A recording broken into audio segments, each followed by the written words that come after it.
สวัสดีพี่น้องวันนี้แบบนี้จ๋าพาเพื่อนมาพามาเรียนเด้อพี่น้องแรกคือตัดก้นก่อนเราจะได้เห็นหอยมันหอยที่มันอันนี้วันนี้ครับอ่ะเมื่อกี้ตามลองอันนี้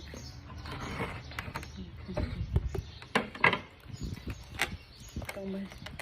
ขีดตามรอยมัน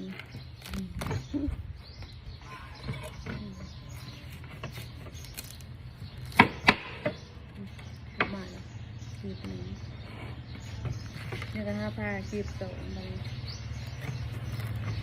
วันหน่วยนี้โอ้บริสังเบิ่งวันหน่วยนี้มันจากโลก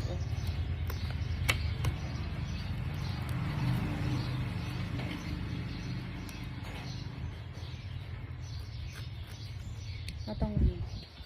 ปาดหัวโบมันต้องปาดทางนี้เดี๋ยวไม่ต้องโจ้เข้าไปลึกเดี๋ยวมันจะโดนเนื้อมัน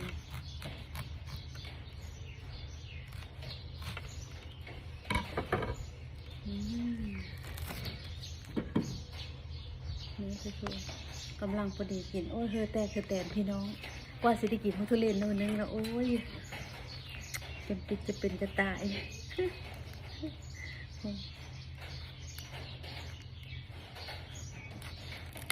เคยแต่กินไม่เคยพาเนาะพี่น้อง